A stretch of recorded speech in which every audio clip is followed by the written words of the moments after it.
لا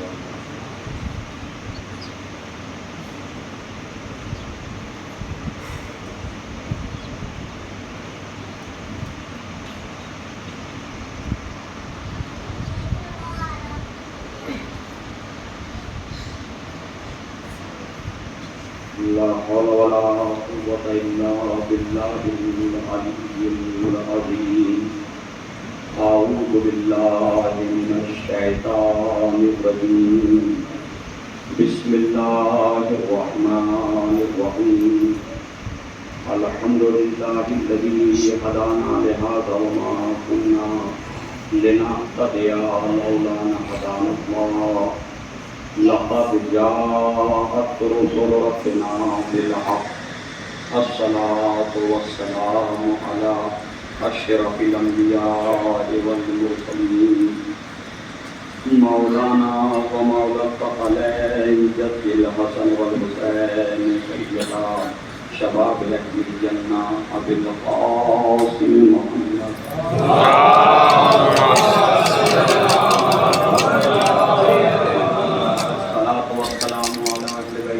الطيبين الطاهرين المعصومين المظلومين المنتجبين المنتخبين ولعنة الله على أعدائهم أجمعين من ليلتنا إلى قيام يوم الدين. وبعد قال الله سبحانه وتعالى في كتابه الكريم وقرآنه الحميد وقوله الحق.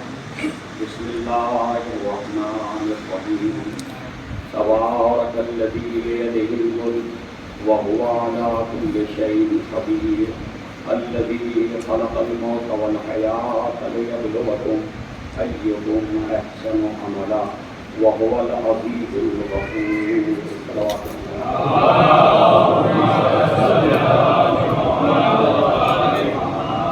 گرامی ایک مرد مومن کے سال ثواب کی نصیب ہے اور یہ مجاہد سے سال ثواب، مجاہد سے تقدیم، مجاہد سے رحمت، مجاہد سے مغفرت. یہ مجالس اپنے پہلے ہی تصور میں انسان کو اللہ کی طرف متوجہ ہے. جب مثال ثواب کا لفظ ہمارے سامنے آتا ہے تو فوراً ذہن میں یہ بات آتی ہے کہ یقیناً پر کوئی مرد مومن جو کل تک ہمارے پر ایمان تھا وہ آج بھی نہیں ہے، اور ہم اس کے لیے مغفرت کے لیے اور اس کے رحمت اور جو ہے اس کے درجات میں بلندی کے لیے ہو رہے ہیں.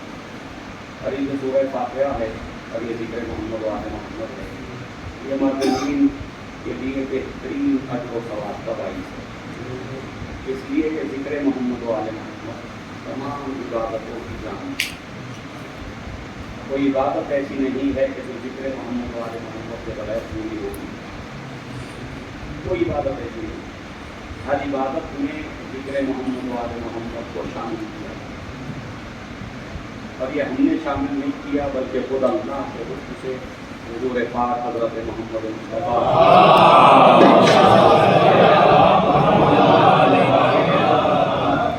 نماز کے لیے قرآن میں بہت سی آیات ہیں، اور حضور پاک حضرت محمد مصطفیٰ صلی اللہ علیہ وسلم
ہو گئی۔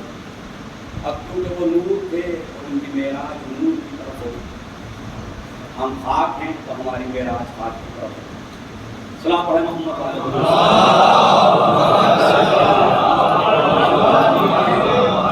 تو نور کی معراج نور کی طرف ہوگی، ہم خاک ہیں تو خاک کی معراج خاک کی طرف ہوگی۔ جب نبی کو معراج عطا کی تو کہا کہ سبحان الذی اسری بعبدہ لیلا من المسجد الحرام الی المسجد الاقصی، یہ پاک و پاکیزہ ہے وہ ذات جو لے گئی اپنے بندے کو رات کے حصے میں۔ اب وہ کتنا حصہ ہے؟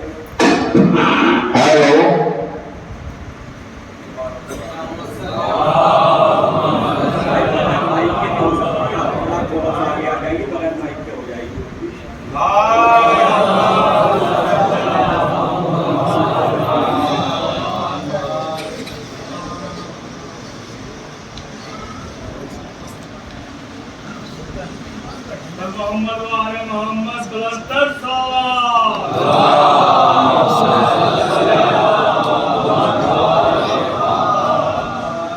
تو عزیزان گرامی، سورہ پاک کی معراج کے لیے خداوند عالم نے سورہ اسراء جسے سورہ بنی اسرائیل کی کہتے ہیں اس کی پہلی آیت میں یہ ارشاد فرمایا سبحان الذی اسری بعبدہ لیلا من المسجد الحرام الی المسجد الاقصی، کہ پاک و پاکیزہ ہے ذات خداوند عالم کو لے گئی اپنے بندے کو رات کے ایک مختصر سے حصے میں۔ اب وہ مختصر کیوں یہ ذکر لیلن جو ہے وہ نکرہ ہے عربی زبان میں، اور جب اس کے ساتھ یہ چھوٹا سا میم بنا ہوتا وہاں پر تو اگر آپ اس آیت کو پڑھیں تو لیلم ٹھیک ہے، یہ جو چھوٹا سا میم بنایا جاتا ہے اس کا مطلب ہوتا ہے کہ بہت ہی مختصر سا، تو رات کے ایک مختصر سے حصے میں لے گیا وہ اس کو اپنے حبیب کو۔ کہاں لے گیا؟ مسجد اقصی تک۔ کیوں لے گیا؟ اور خدا کہتا لنُرِیَہُ آیاتنا، تاکہ ہم اپنی نشانیاں دکھائیں۔ وہ اپنی نشانیاں دکھانے کے لیے اپنے حبیب کو لے گیا، تو اپنے نبی کو معراج کرائی آسمانوں پر بلندی کی طرف۔ نبی کریم نے فرمایا کہ یہ معراج کا دروازہ بند نہیں ہوا ہے، یہ قیامت تک مومنین کے لیے کھلا ہوا ہے، صاحبان ایمان کے لیے کھلا ہوا ہے۔ الصلاۃ معراج المومن، نماز مومن کی معراج ہے۔ اگر کوئی کسی کو ایسا لگتا ہے کہ مجھے بھی معراج کی منزل ملنا چاہیے تو نور کو نور کی طرف بلا کے معراج کرائی تھی، خاک کو خاک کی طرف پلٹا کے معراج کرائی جائے گی۔ صلوات علی محمد وعلی محمد۔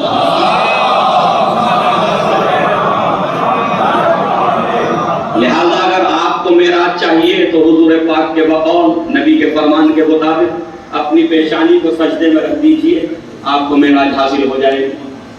اور معراج کہتے کسے ہیں؟ جہاں خداوند عالم اپنے بندے کو اپنی نشانیاں دکھانا چاہتا ہے، وہی تو معراج ہے۔ سبب کیا بیان کیا کہ اپنی نشانیاں دکھانے کے لیے ہم اپنے حبیب کو لے گئے، تو اس کا مطلب یہ ہے کہ جب اس کی نشانیاں نظر آئیں تو سمجھ لو کہ معراج کی منزلوں میں ہے انسان۔ تو کیا سجدہ کرتے وقت مومن کو اس کی عظمت نظر نہیں آتی؟ کیا اس کی معراج اس کی جو ہے نشانیاں نظر نہیں آتی کہ میں اس مٹی پہ اگر سر جھکائے ہوئے ہوں تو کسی اور کے لیے نہیں بلکہ اس خالق کے لیے جھکائے ہوئے ہوں کہ جس نے مجھے اسی مٹی سے وجود عطا کیا ہے۔ صلوات پڑھیں محمد علی محمد۔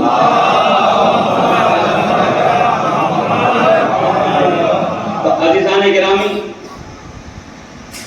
اب موت اور حیات یہ سلسلے مسلسل ہیں جناب آدم سے لے کے آج تک۔ کوئی بھی انسان اس دنیا میں ہمیشہ زندہ رہنے کے لیے نہیں آیا ہے، سب کو اس دنیا سے جانا۔ تو مرحومین کے لیے بہترین اجر و ثواب ہے یہ ذکر محمد والے محمد، اور زندوں کے لیے بہترین نظام زندگی ہے، بہترین نظام زندگی ہے ذکر محمد والے محمد میں، بشرطے کہ زندہ مردوں کی طرح نہ ہو۔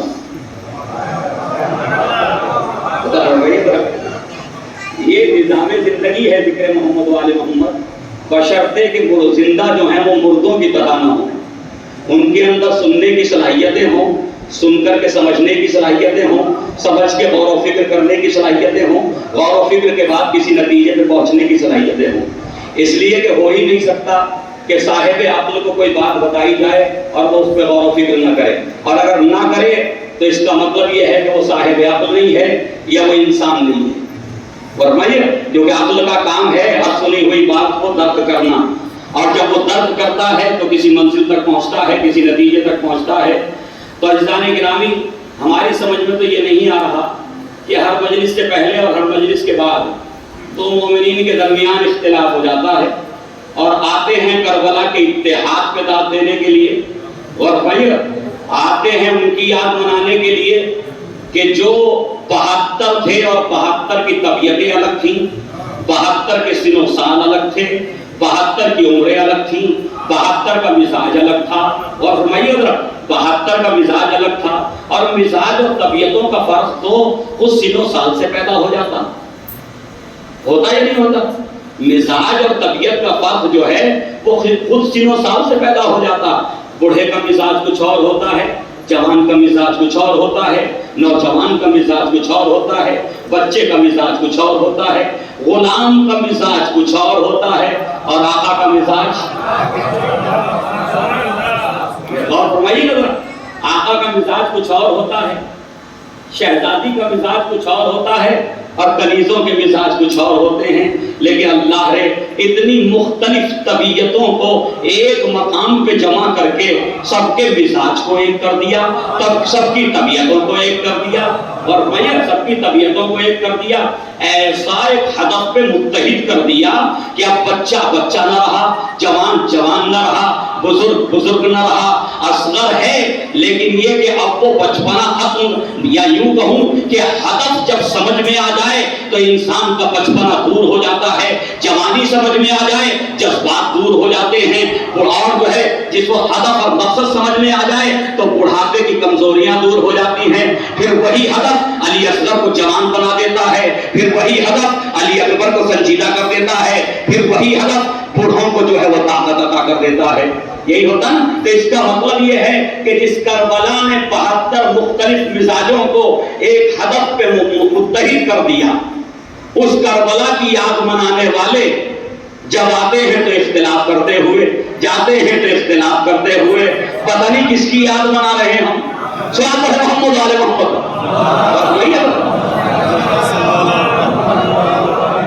چھوٹی چھوٹی باتوں پہ اختلاف، چھوٹی چھوٹی باتوں پہ اختلاف، تبرک بانٹنے پہ اختلاف، کسی کو زیادہ دے دینے پہ اختلاف ہے، یہ سب کچھ ہے یا نہیں؟ کسی سے 2 قدم آگے بڑھ جانے پہ اختلاف، کسی کے پیچھے رہ جانے پہ اختلاف۔ اما غدیر بھی اتحاد کا مرکز ہے، وہاں بھی یہی سمجھایا گیا تھا کہ تم علی کے ماننے والے ہو تو متحد ہو کے رہنا، جو پیچھے رہ گیا اسے آگے بلا لو، جو آگے بڑھ گیا اسے پیچھے بلاؤ، اور فرمائیے گا، یعنی اتحاد کا مرکز ہے نا غدیر۔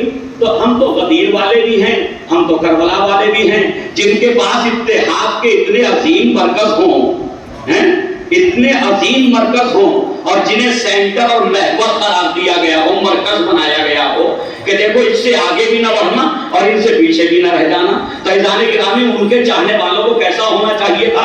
ان کے یہاں تو اتحاد کی ایک ایسی مثال قائم ہوتی کہ دنیا کے کسی سماج میں، دنیا کی کسی قوم میں، دنیا کے کسی مذہب کے ماننے والوں میں وہ اتحاد نظر ہی نہیں آنا چاہیے تھا۔ اور جب یہ اتحاد ہمارے سماج میں نظر آتا تو دنیا کے سینکڑوں سماج جو دوسرے لوگوں کو مان رہے ہیں وہ ہماری طرف نظریں اٹھا کے دیکھ رہے ہوتے کہ بھئی یہ کون سی قوم ہے، اور یہ قوم کس ہدف کے تحت ایک ہی مذہب کے ماننے والے اتنے متحد ہو گئے، باقی مذاہب کے ماننے والے جھگڑ رہے ہیں۔ تو عزیزان گرامی، سب سے بڑا پیغام اگر دیا جا سکتا تھا تو وہ اپنے کردار سے دیا جا سکتا تھا، تقریروں سے وہ پیغام نہیں دیا جا سکتا۔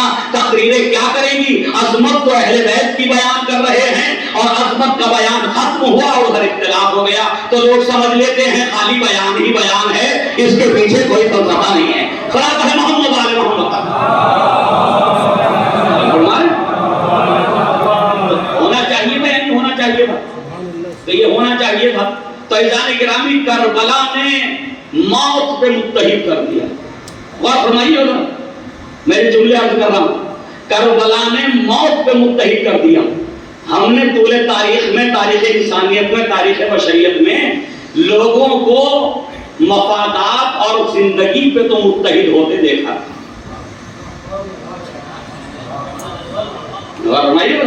ہم نے مفادات اور زندگی کو بہتر بنانے پہ تو متحد ہوتے دیکھا تھا۔ جب کوئی کمیٹی تشکیل دی جاتی ہے کوئی لجنا بنتی ہے تو ہوتا کیا ہے؟ کیوں متحد ہو جاتے ہیں وہ 20-25 آدمی کیوں متحد ہو جاتے ہیں؟ کہ ہر ایک کو کہیں نہ کوئی فائدہ نظر آ رہا جی فائدہ نظر. اچھا جہاں سے ذرا سا نقصان نظر آتا ہے وہیں سے اس میں پھوٹ پڑنے لگتی ہے. یہی ہے نا. اور وہ نقصان کیا ہوتا ہے؟ وہ نقصان ہوتا چند پیسوں کا, کبھی وہ نقصان ہوتا شہرت کا, کبھی وہ نقصان ہوتا انانیت کا, کبھی وہ نقصان ہوتا غرور کا, کبھی وہ نقصان ہوتا تکبر کا. یہی تو ہے نا. جبکہ وہ نقصان بھی نہیں ہے. کوئی نقصان ہے؟ بلکہ دیکھا جائے تو خود تکبر انسان کے لیے نقصان ہے. خود شہرت کی طلب انسان کے لیے نقصان دہ ہے. لیکن ہم شہرت کے لیے مجھے صدر نہیں بنایا, اسے سیکریٹری نہیں بنایا, انہیں نوحہ نہیں پڑھنے دیا, انہیں مرثیہ نہیں پڑھنے دیا. ہمیں یہ صدر بننا ثواب ہے کیا؟ صدر کے نیچے کام کرنا بھی ثواب ہے. فرمائیے گا دیکھیے ثواب صدر اور سیکریٹری بننے میں نہیں ہے. فرمائیے گا ثواب ہے خدمت دین کرنے میں. ثواب ہے خدمت دین اور خدمت قوم کرنے میں. نہ ہو صدر آپ لیکن خدمت کر رہے تو کیا خداوند عالم اس بنیاد پہ ثواب دے گا کہ عہدہ کس کے پاس ہے؟ یہ اس بنیاد پہ جزا دے گا کہ خدمت کس نے کی ہے, نیت میں کس کی خلوص ہے. تو عزیزان گرامی ہم ان مجلسوں سے کچھ سیکھ کے اٹھیں, کوئی درس لے کر کے جائیں, کوئی درس لے کر کے. تھوڑی دیر کے لیے میں فضائل پڑھوں, خیبر بھی اکھاڑوں, خندق بھی اکھاڑوں, آپ واقفہ کر کے چلے جائیں اور پھر اس خیبر کے فلسفے کو نہ سمجھ سکیں, خندق میں جو ہے عمر بن عبد العزیز کے قتل کرنے کے فلسفے کو نہ سمجھ سکیں, تو اس سے فائدہ کیا ہوگا؟ بات تو جب ہے کہ میں خیبر اکھاڑنے کے بعد یہ سمجھ لوں کہ جب مولا کائنات ایک خیبر کو برداشت نہیں کر سکتے, اپنے زمانے میں ایک خیبر برداشت نہیں کر سکتے, تو میری گلیوں میں خیبر کیوں کھڑا ہو, میرے گھر میں خیبر کیوں کھڑا ہو, اور میری فیملی میں خیبر کیوں کھڑا ہو, بھائی بھائی کے درمیان خیبر کیوں کھڑا ہو جائے, بھائی بہن کے درمیان خیبر کیوں کھڑا ہو جائے, باپ اور اولاد کے درمیان خیبر کیوں کھڑا ہو جائے. جب علی کو ایک خیبر پسند نہیں ہے تو میری محلے میں خیبر کیوں ہو, میری گلی میں خیبر کیوں ہو, میرے شہر میں خیبر کیوں ہو, میری قوم میں خیبر کیوں ہو. صحیح ہے نا. تب تو بات بنے نا. پتہ چلا اکھڑے ہوئے وہ اکھاڑے جا رہے ہیں اور جو اس وقت نئے پیدا ہو رہے ہیں انہیں کوئی چھونے کے لیے تیار نہیں.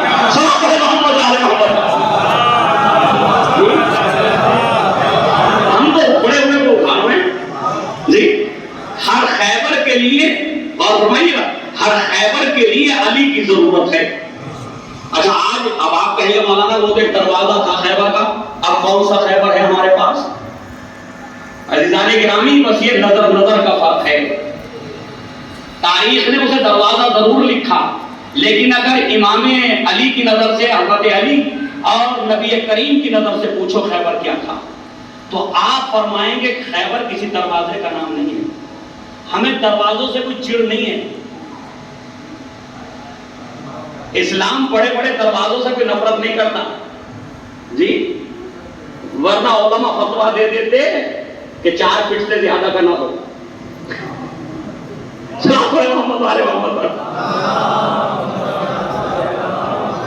تو بڑے بڑے دروازوں سے نفرت نہیں ہے اسلام کو, قلعوں سے نفرت نہیں ہے, محلات سے نفرت نہیں ہے, اچھے مکانوں سے نفرت نہیں ہے. اور فرمائیے ذرا اسلام تو ایک ترقی کا مذہب ہے. آپ حلال کے ذریعے چاہے قصر بنا لیں کوئی پریشانی کی بات نہیں, لیکن حرام کے ذریعے چھپر بھی ڈالیں تو نفرت کرتا ہے اسلام. صلاۃ ہے محمد والے محمد.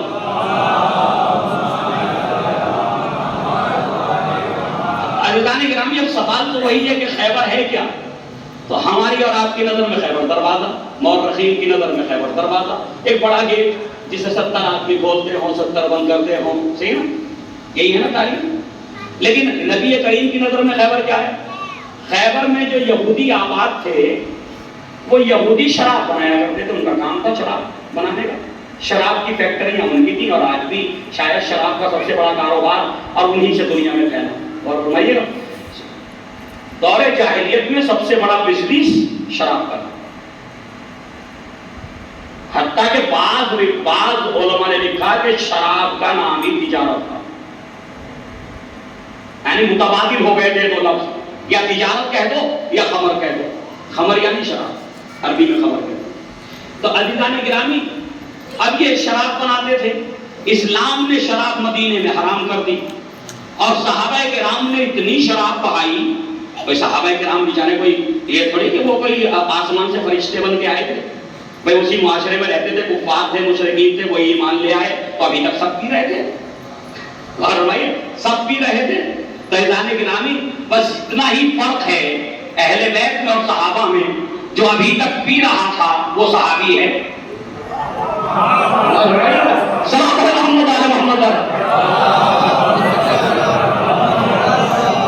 بھائی اس سے کسی کو بھی انکار نہیں ہے, کسی کو انکار ہی نہیں ہے اس بات سے کہ شراب جب حرام ہوئی تو سارے صحابہ پی رہے تھے.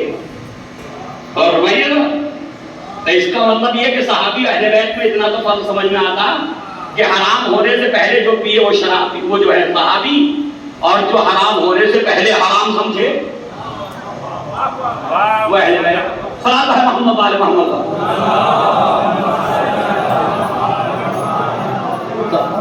عزیزان گرامی اقرا غور کیجیے, شراب سب پی رہے تھے, شراب کو جو ہے وہ بہا دیا گیا, اتنی بہائی گئی, اتنی بہائی گئی, یہ کہا جاتا کہ جی ایک طرح کی دھاریں نالیوں سے بہنے لگی, یعنی اتنی شراب تھی گھروں کے اندر. اچھا نبی کے حکم سے بہا تو دی,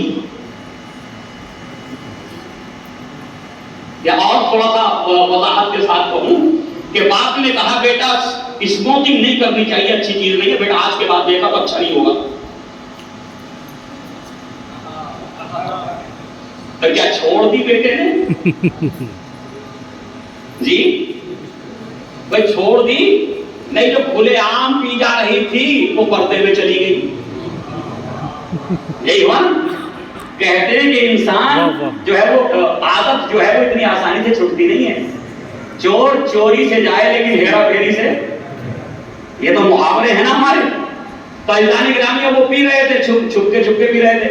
اچھا اب یہ بنا تو سکتے نہیں تھے, ابھی تو اپنے گھروں میں ہی بن رہی تھی, خود بناتے تھے, لیکن اب بنا نہیں سکتے کیونکہ بنائیں گے تو کہیں پردہ نہ اٹھ جائے, کہیں حضور پاک ناراض نہ ہو جائیں.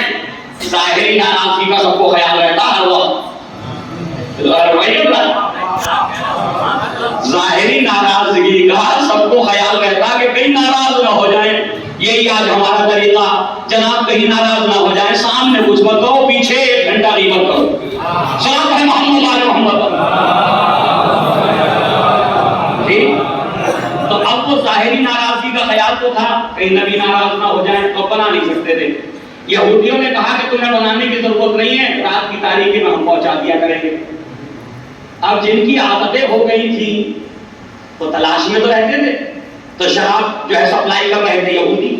اور نبی کریم کو جب پتا چلا کہ شراب ابھی بھی مدینے کے اندر سپلائی کی جا رہی ہے حرام ہونے کے باوجود, تو نبی کریم نے یہودیوں کو بلایا, اور بلانے کے بعد انہیں سمجھایا کہ دیکھو ہم ایک اسلامی نظام قائم کرنا چاہتے ہیں, اور یہ شراب انسان کی عقل کو خراب کر دیتی, اس کی فیملی کو تباہ و برباد کر دیتی, لہذا اسلام اس کی اجازت نہیں دیتا. ہم تمہارے ساتھ ہیں, تم نے ہمارے ساتھ معاہدہ کیا ہے, لہذا اس معاہدے پہ پورے اتریے, تم اپنے یہاں تک شراب کو جاری باقی رکھیے, ہم تمہیں کچھ نہیں کہتے, پیجیے, بنائیے, سب کچھ کیجیے, لیکن مدینے کے اندر نہیں. لیکن وہ کہاں باز آنے والے تھے؟ گھر وہ کہاں باز آنے والے تھے؟ اچھا نوجوانوں کو, مسلمانوں کو خراب بھی کرنا تھا, اور آج بھی یہودی اسی جو ان کے آبا و اجداد کا طریقہ تھا اسی پہ چل رہے ہیں, اسی پہ چل رہے ہیں نا. وہ تو یہ چاہتے ہیں کہ ہمارا گھر بگڑے تو بگڑے, پڑوسی کا گھر پہلے خراب ہو جائے. یہی ہے نا. تو عزیزان گرامی اب وہ شراب سپلائی ہو رہی تھی, تو نبی کریم کو برداشت نہیں تھا, نبی نے منع کیا, وہ نہیں مانے. جب نہیں مانے تو لشکر کشی ہو گئی کہ ایسے نہیں مانو گے تو ہم قوت سے منوائیں گے. اور اب جب قوت سے منوانے کی بات آئی تو وہ دروازہ آ گیا ہم سامنے, اور دروازہ ہے. تو دروازہ کیوں, دروازے سے مراد کیا ہے؟ دروازے سے مراد کوئی دروازہ نہیں ہے, دروازے سے مراد ہے کہ جب تک یہ دروازہ اٹھایا نہیں جائے گا اس وقت تک جو ہے اسلام آگے نہیں بڑھے گا.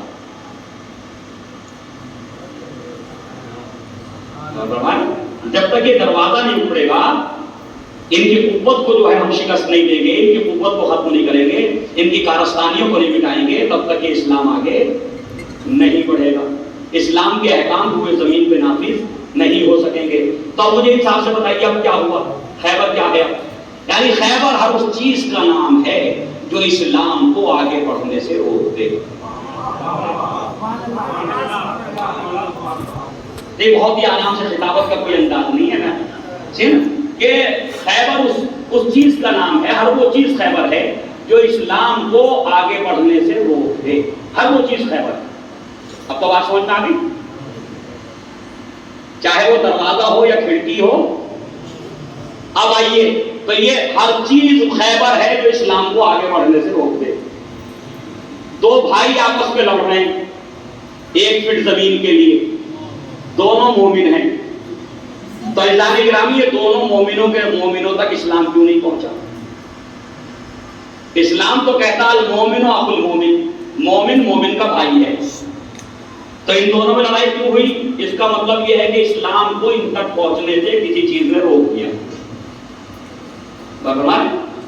اسلام نہیں پہنچا، پڑوسی کے حقوق بہت زیادہ ہیں۔ نبی کریم فرماتے ہیں کہ ایسا لگنے لگا مجھے، میرے اوپر جو وحی نازل ہوئی پڑوسیوں کے سلسلے میں، ایسا لگنے لگا جیسے پڑوسیوں کو میراث میں داخل کر دیا جائے گا، یعنی اتنی تاکید پڑوسیوں کے لیے کہ کہیں یہ میراث میں داخل نہ کر دیے جائیں کہ پڑوسی سے میراث پائے۔ تو اب وہ پڑوسی سے ناراض بیٹھا، تو یہ دونوں مومن پڑوسی ناراض کیوں ہیں؟ اس کا مطلب اسلام ان تک نہیں پہنچا۔ دادی مومنہ ہے، بہو آدھی مومنہ ہے، اور اور کیجیے گا بھائی مثال دوں تو شاید سمجھ میں آ جائے۔ 3 عورتیں گھر سے نکلی، رکشے میں بیٹھ رہی تھی، اب ہماری بھی آنکھیں بند تو ہے نہیں اور روڈ پہ بند بھی نہیں کر سکتے ورنہ ایکسیڈنٹ ہو جائے گا۔ اب وہ نکلی تو ایک جو 60-70 سال کی تھی، ان کے چہرے پہ وہی پرانی جالی دار نقاب،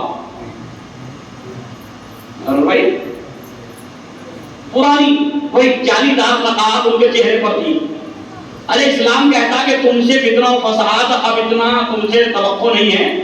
ویسے تو سنت ہے پردہ ان کے لیے، ایسا نہیں کہ پردہ یعنی ساقط اس معنی میں ہے کہ اب تم سے معاشرے کو خطرہ نہیں ہے، اگر چاہو تو کرو، نہ چاہو تو نہ کرو۔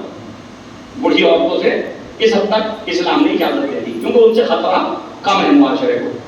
ارے جس سے خطرہ کم تھا وہ تو اپنے اسلام کی حفاظت اور ایمان کی حفاظت کرتے ہوئے موٹی جالی دار نقاب پہن کر کے نکلی، اس کا مطلب اس کے پاس ایمان ہے۔ اب جو 40 سال کی تھی بہو، ان کے آدھے سر پہ دوپٹہ، آدھے سر پہ، تو بھائی یہ دادی والی نقاب، یہ ساسو اماں والی نقاب بہو تک کس نے پہنچنے سے روک دی؟ یہ اسلام اور یہ ایمان بہو تک کیوں نہیں پہنچا؟ اچھا بہو جو ہے وہ آدھی مومنہ تھی، اب جو تیسری بیٹی، تیسرا گھر سے نکلا مرد، تو اس کے گلے میں دوپٹہ، اور اب تو گلے میں بھی نہیں۔ جی ہوتا ہوگا کبھی گلے میں دوپٹہ، اب یہ دوپٹے تو شاید میوزیم میں رکھ دیے گئے ہوں گے۔ سلام پڑھے محمد محمد۔ تو اب ان کے گلے میں دوپٹہ، ان سے سب سے زیادہ خطرہ ہے، وہی سب سے زیادہ جو ہے بے پردہ ہے۔ تو عزیزان گرامی انصاف سے بتائیے کہ خیبر آج بھی ہمارے گھروں میں کھڑا ہے یا نہیں کھڑا؟ کھڑا ہے نا؟ بھئی یہی تو خیبر ہے کہ ساسو ماں کا اسلام بہو تک نہیں پہنچا، ماں کا اسلام بیٹی تک نہیں پہنچا، تو کوئی چیز تو روک رہی ہے کہ ایک ہی فیملی کے ممبران میں اسلام نہیں پہنچ پا رہا۔ تو جو چیز روک رہی ہے وہی خیبر ہے۔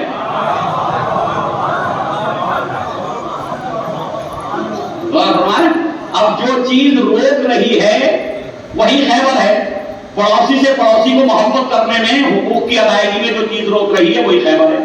بھائی بھائی کو جو چیز لڑا رہی ہے وہی خیبر ہے، اور میں مومن جس بات پہ لڑ رہا وہی خیبر ہے۔ تو عزیزان گرامی حضرت علی کی ذمہ داری تو اپنے زمانے کا خیبر اکھاڑنے کی تھی، لہذا ایک نمونہ پیش کر گئے حضرت علی کہ میرے زمانے میں ایک خیبر ہو تو میں اسے نہیں چھوڑتا، تمہارے زمانے میں جتنے خیبر ہوں تمہاری ذمہ داری یہ ہے کہ میری سیرت پہ چلتے ہوئے کسی خیبر کو باقی نہ رہ دینا، سارے خیبروں کو اکھاڑ دینا، اسلامی معاشرہ ہو جائے گا۔ سلام پڑھے محمد وعلی محمد۔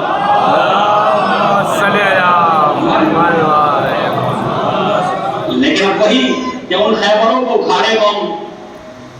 ان خیبروں کو اکھاڑے کون؟ کون اکھاڑے خیبروں کو؟ تو عزیزان گرامی ہم جو مجالس کر رہے ہیں، یہ محرم ہو رہا ہے، یہ محرم قوموں کو زندگی دینے کے لیے ہے۔ یہ محرم، یہ ذکر شہداء ضمیروں کو بیدار کرنے کے لیے ہے، یہ عقل پہ پڑے ہوئے گمراہیوں کے پردوں کو اٹھانے کے لیے ہے.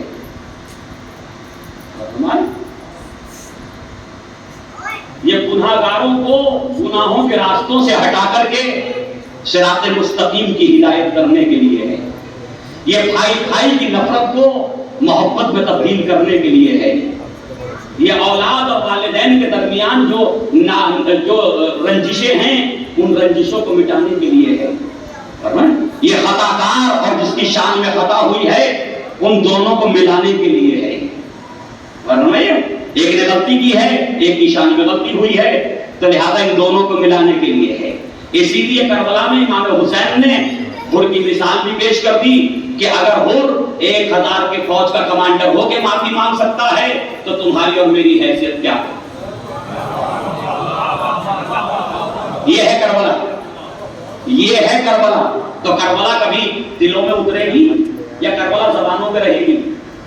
کربلا کبھی عمل میں آئے گی یا کربلا خالی ماتم میں رہے گی؟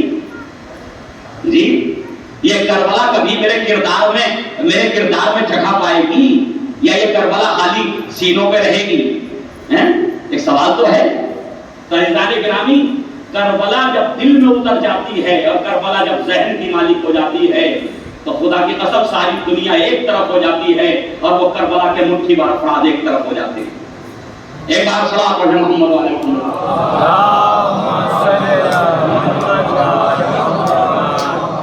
تو دوبارہ سے مطالعہ کیجئے کربلا کا، دوبارہ سمجھنے کی کوشش کیجئے کربلا کو. جو قوم کے حالات ہیں اس میں تو ایسا لگتا ہے کہ کربلا ہم دوسروں کو کیا سمجھائیں، ابھی تو خود ہی نہیں سمجھیں. ہر خطیب ہر ذاکر کی پوری کوشش یہ ہے کسی طرح کربلا ہم اہل سنت کو سمجھا دیں. اور ہماری پوری کوشش ہے کسی طرح اہل سنت کو کربلا سمجھا دیں. اتنا اچھا ہوتا کہ ہم یہ کوشش کرتے کہ جو آ گئے مجلس میں فرش اعلیٰ پہ پہلے یہ کربلا کو سمجھ لیں. صلوات ہے محمد علی محمد.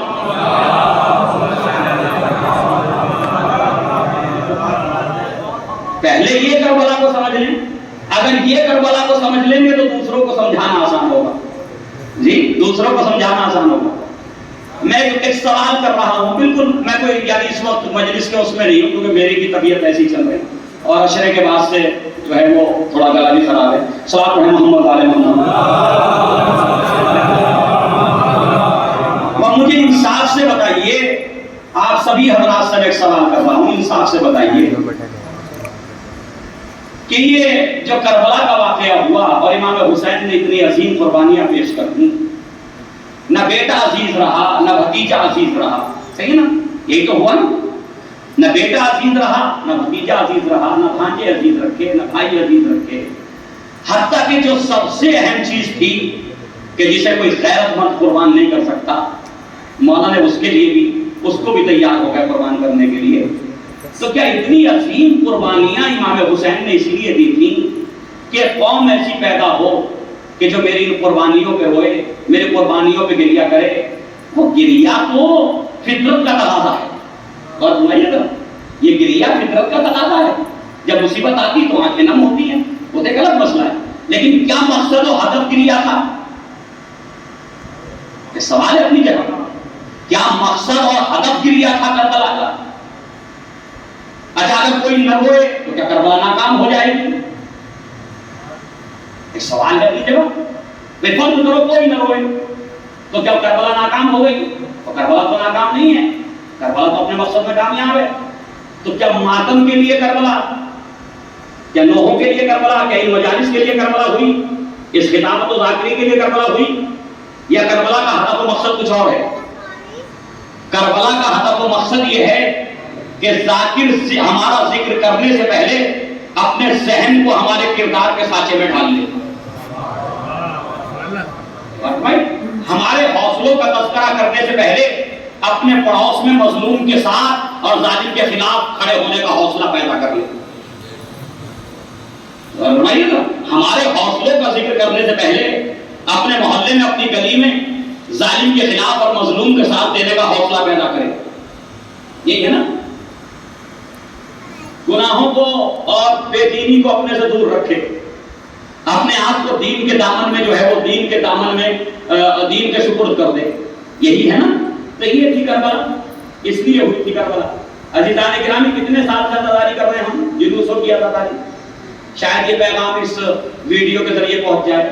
میں فضائل بھی پڑھ سکتا تھا لیکن فضائل سے تھوڑا سا گریز کر کے کچھ پیغام دینا چاہتا ہوں اپنی قوم کو.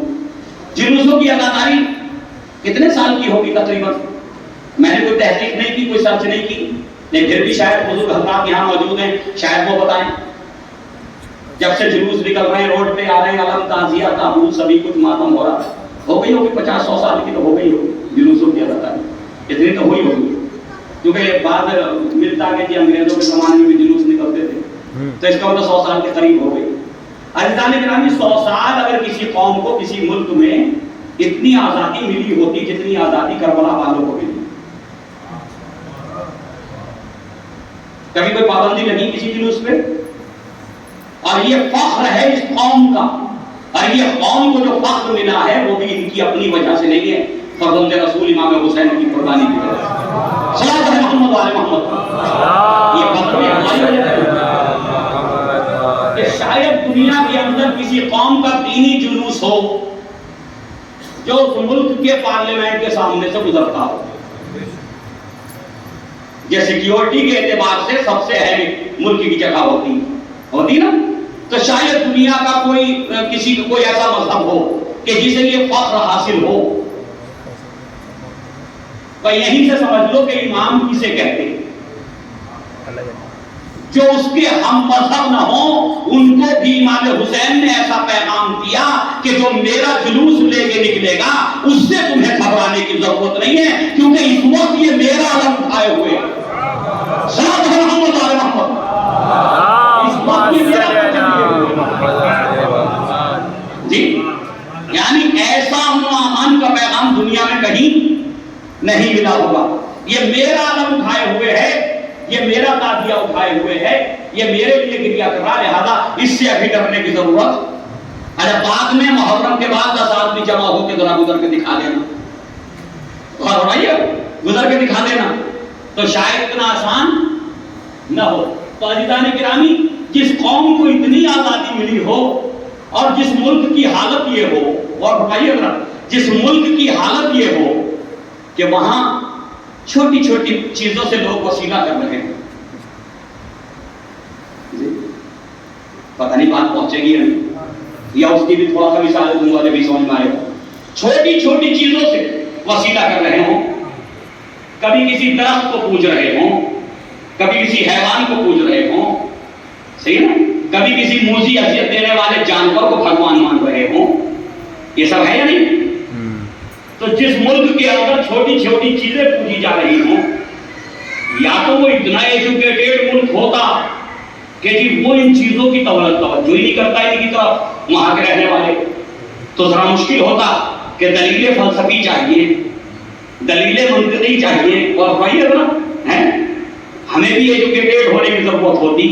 لیکن جہاں جہالت کا ایسا دور دورہ ہو کہ ہر چیز پوج رہی ہو، دھاگے پوج رہے ہوں، سب کچھ پوج رہا ہو، پتھر پوج رہے ہوں، تو کیا وہاں اگر حقائق اسلام کو اور کربلا کو ساتھ میں پیش کر دیا، حقیقت میں پیش کر دیا جاتا، تو کیا لوگ ان دھاگوں کے پوجنے والے ہوتے اور ان پتھروں کے پوجنے والے ہوتے؟ اس کا مطلب یہ ہے کہ ہمیں جو کرنا تھا وہ ہم نہیں کر سکے، وہ ہم نہیں کر سکے، ہم کربلا کا صحیح پیغام نہیں پہنچا سکے.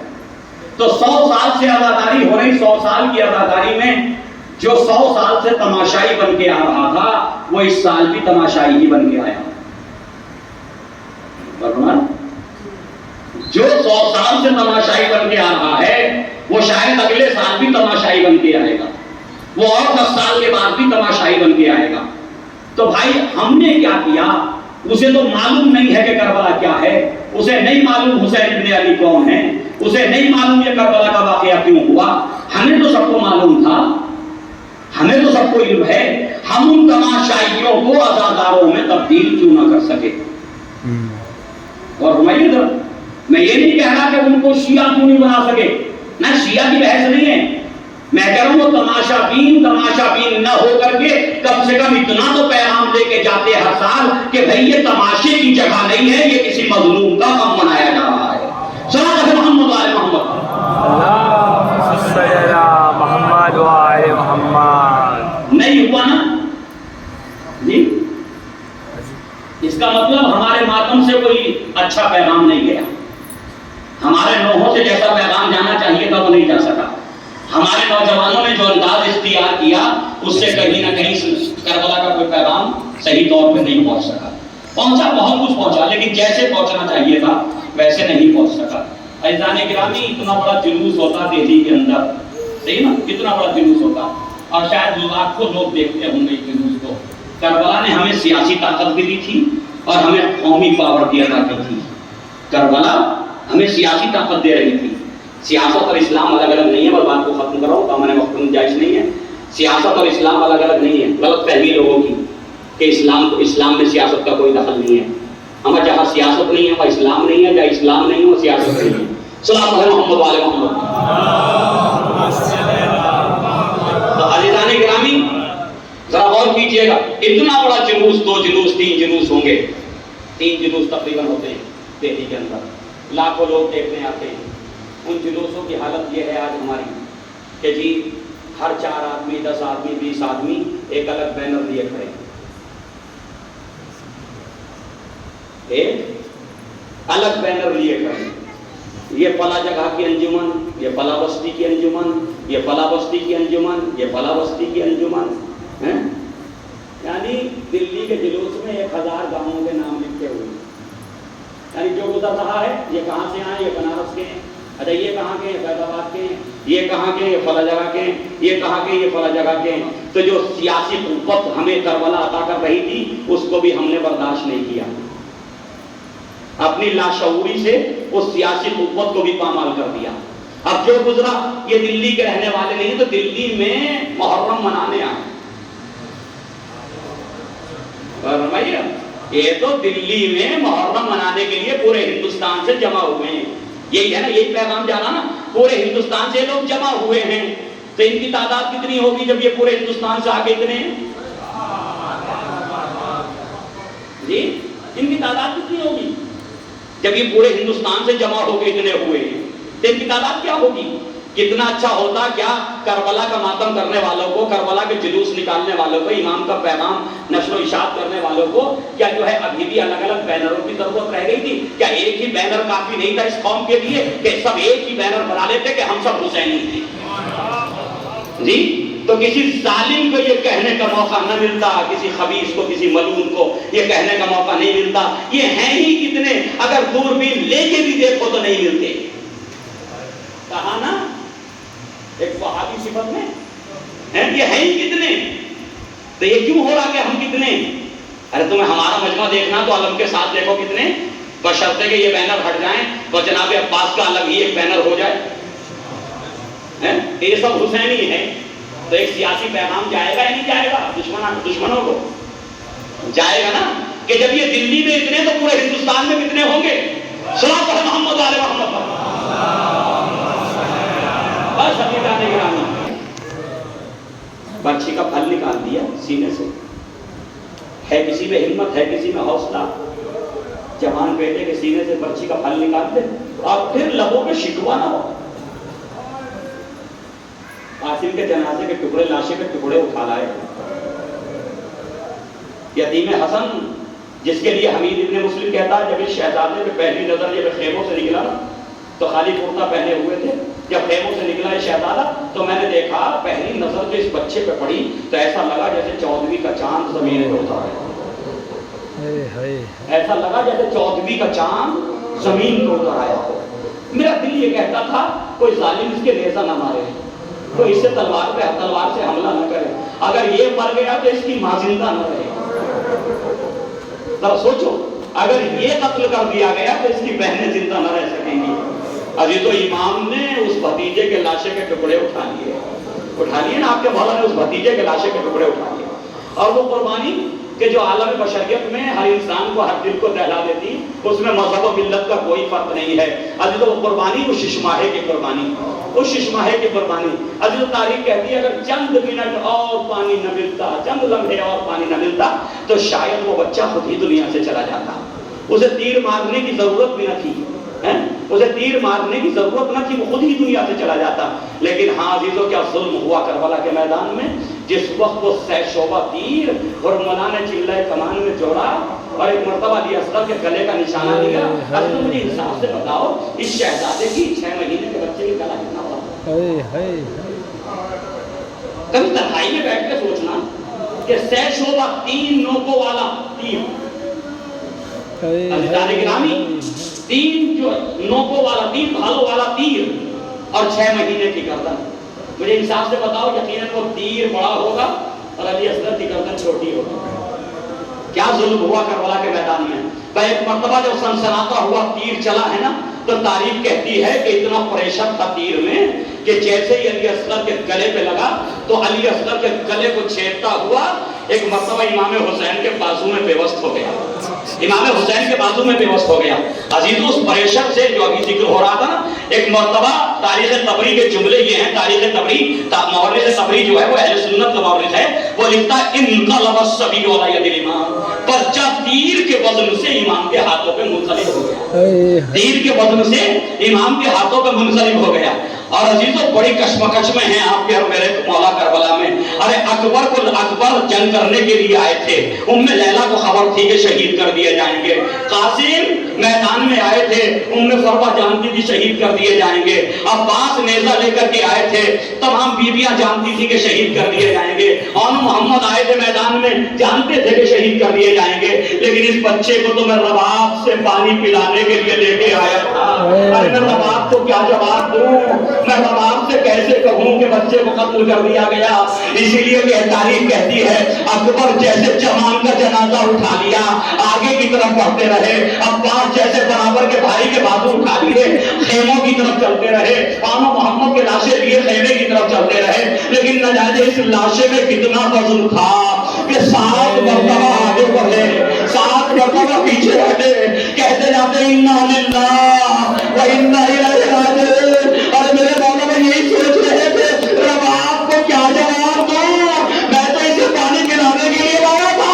ایک مرتبہ میرے مولا نے ہمت کی، حوصلہ کیا، ایک مرتبہ دروازے پہ آ کے آواز دی، لو رباب تمہارا لال آ گیا۔ ایک مرتبہ جیسے ہی آواز دی رباب سے پہلے سکینہ دروازے پہ آ گئی۔ ایک مرتبہ سکینہ نے کہا بابا اصغر کو پانی پلا رہا ہے، بس جیسے یہ جملہ سنا میرے مولا نے نظروں کے نیچے جھکا دیا، سر پہ جھکا دیا، بس چپ سمجھ نہ سکی۔ ایک مرتبہ رباب آئی، میرے مولا نے ابا کا دامن ہٹایا، ہاتھوں کو رباب کی طرف بڑھا دیا۔ اب جو رباب کی نظر اصغر کے گلے میں پڑی، ایک جملہ کہا یا بنیا، اور اس لوگ کا یونہار میرے لال کے تیرے جیسے بچے اونٹوں کی طرح لہر کیے جاتے ہیں۔ اے لال، ارے کوئی فوجی اشیاء میں صاحب اولاد نہ تھا جو تمہیں جنت ریار دے دیتا۔ اے اصغر، رباب وعدہ کرتی ہے جب تک زندہ رہے گی میرے لال تیرا ماتم کرتی رہے گی، تجھ پہ گریہ کرتی رہے گی۔